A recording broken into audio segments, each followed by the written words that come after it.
পরম প্রেমময় শ্রী শ্রী ঠাকুর আমার পরমারাধ্য জগজ্জননী শ্রী শ্রী বড়মা, পরম পূজ্যপাদ শ্রী শ্রী বরদা, পরম পূজ্যপাদ শ্রী শ্রী আচার্য দেবের শ্রীচরণে আমার শতকোটি প্রণাম। আমি শ্যামলী দেবনাথ, শ্যামার পরিবার চ্যানেলের সকল ভাই ও বোনেদের জানাই জয়গুরু ও ভালোবাসা। আমি শুরু করছি ইষ্ট প্রসঙ্গ আলোচনা। একটি লোক সংসার জীবনে নানা সমস্যায় জর্জরিত। তিনি অনেক চেষ্টা করেও সেই সমস্যা দূর করতে পারছেন না। তাই সেই সমস্যা দূর করবার জন্য তিনি এক সাধু বাবার কাছে গেলেন। সাধু বাবাকে গিয়ে তিনি বললেন তার সমস্যার সমাধানের উপায় বলে দেবার জন্য। সাধু বাবা সব শুনে বললেন, আমি তোমায় একটি মন্ত্র বলে দিচ্ছি, তুমি যদি সর্বক্ষণ এই মন্ত্র জপ করতে পারো তবে তুমি সমস্যা মুক্ত হবে। সাধু বাবা বললেন, তুমি এখন থেকে সারাক্ষণ জপ করবে, আমি সুখী, আমি আনন্দিত। এই কথা দুটো দিবারাত্র তুমি জপ করবে। এই মন্ত্র পেয়ে সেই লোকটি ভীষণ আনন্দ পেলেন, খুশি হলেন এবং তিনি সেই মন্ত্র জপ করতে করতে বাড়ির দিকে রওনা দিলেন। তখনই সাধু বাবা তাকে আবার ডাকলেন আর বললেন, এই মন্ত্র যখন তুমি জপ করবে তখন কিন্তু কোনো বাদরের কথা যেন তোমার মনে না পড়ে, তাহলে মন্ত্রের গুণ নষ্ট হয়ে যাবে। লোকটি বলল, আজ্ঞে। এবারে খুশি মনে তিনি জপ করতে করতে ফিরছেন, কিন্তু হঠাৎই দেখেন রাস্তার পাশে একটি বাদর। সেই বাদরটিকে দেখতে পেয়ে তার মনটা খারাপ হয়ে গেল। তিনি বললেন, ধুৎ, আমি তো বাদর দেখে ফেললাম। যাই হোক, তবুও সেই নাম জপ করতে করতে আবার বাড়ির দিকে যাচ্ছেন। বাড়িতে গিয়ে দেখলেন তার ছেলেপুলেগুলো উঠোনে দৌড়াদৌড়ি করছে, দুষ্টুমি করছে। রেগে গিয়ে ধমক দিয়ে বললেন, এই বাদরের দল, তোদের পড়াশোনা নেই। এই কথা বলেই তার মন খারাপ হয়ে গেল। তিনি বলছেন, ধুৎ, আমি বাদর শব্দটা কেন উচ্চারণ করলাম। এইভাবে সে কিছুক্ষণ পর খালি বাদর দেখতে লাগলেন আর বাদরের নাম নিতে লাগলেন। মন থেকে বাদর আর দূর করতে পারছেন না।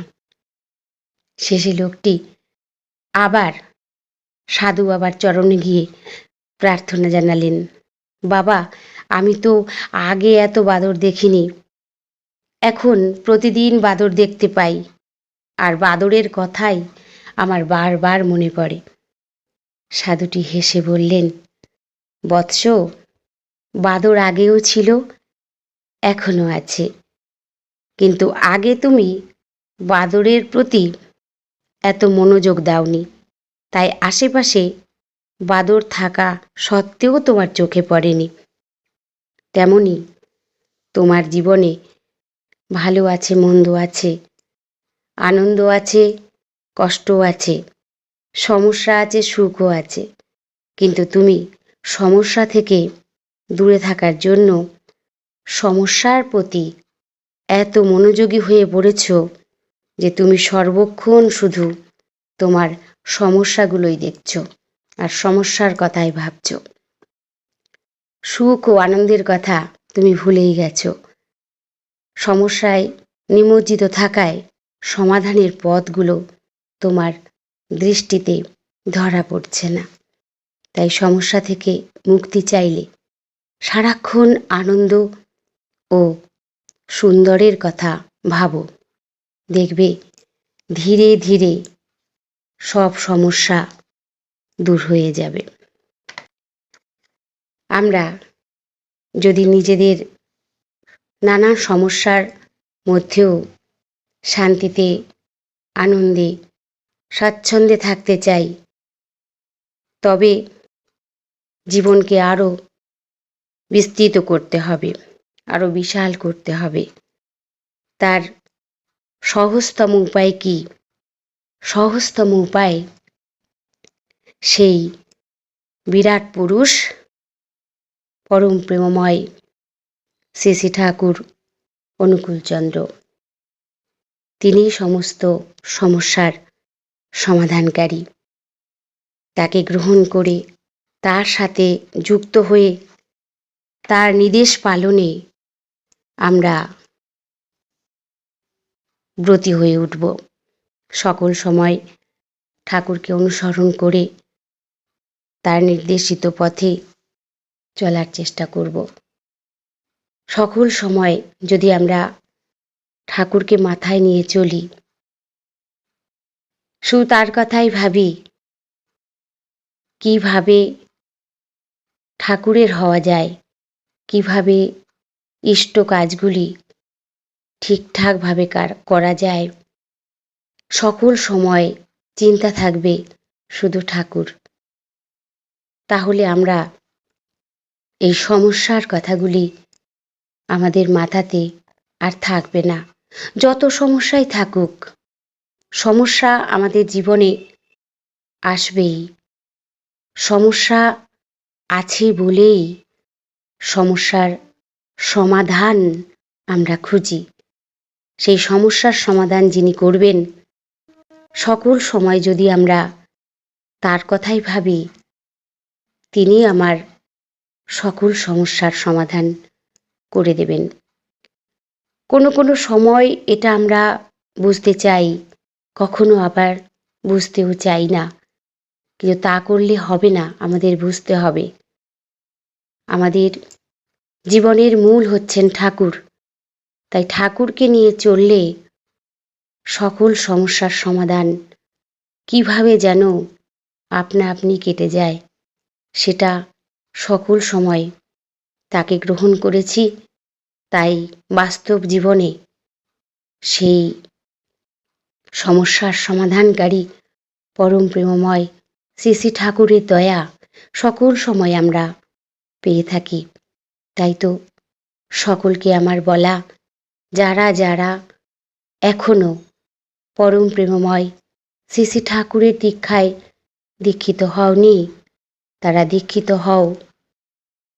দীক্ষা নিয়ে ঠাকুরকে অনুসরণ করে তার নির্দেশিত পথে চললে আমরা সকল বাধা বিপত্তি থেকে মুক্তি পাব। কিভাবে যে আমাদের সকল বাধা বিপত্তি কেটে যায়, সেটা আমরা সকল সময় বুঝতে পারি। তাই সকলের কাছে করজোড়ে প্রার্থনা। আর যারা যারা আমরা পরম প্রেমময় শ্রী শ্রী ঠাকুরের দীক্ষায় দীক্ষিত, তারা সকলে মিলেই তাকে নিয়ে চলব। আমরা চেষ্টা করি সকল সময়, আমিও চেষ্টা করি, তাই আমরা সকলে চেষ্টা করব ঠাকুরকে নিয়ে চলার। ঠাকুরই আমাদের জীবনের সঙ্গী, ঠাকুর ছাড়া আপন পৃথিবীতে আর কেউ নেই। একমাত্র সেই জন্মের প্রথম লগ্ন থেকে মৃত্যুর দিন পর্যন্ত তিনি আমার সঙ্গে থাকবেন। তাই আসুন আমরা সকলেই ঠাকুর নিয়ে চলি। ঠাকুরকে নিয়ে ছাড়া আর কোনো কাজ আমাদের নেই। আমাদের জীবনের বাকি যে কদিন আছে, আমরা সকলেই তার প্রেমে প্রেমিক প্রেমিকা। আমাদের পরম প্রেমময় তাকে আমরা কখনো বলি বাবা, কখনো আমার সন্তান, কখনো আমার স্বামী, কখনো আমার প্রেমিক। আমরা তাকে ভালোবাসি। তার অটুট প্রেম বন্ধনে আমরা যেন সকল সময় তাকে নিয়ে জড়িয়ে রাখি। সবাই ভালো থাকবেন, সুস্থ থাকবেন। ইষ্ট প্রসঙ্গ আলোচনা ভালো লাগলে বারবার বলি, ভাই এবং বোনেদের আমাকে কমেন্ট করবে। পরম পিতার রাতুল রাঙা চরণে আমি সকলের জন্য মঙ্গল প্রার্থনা করি।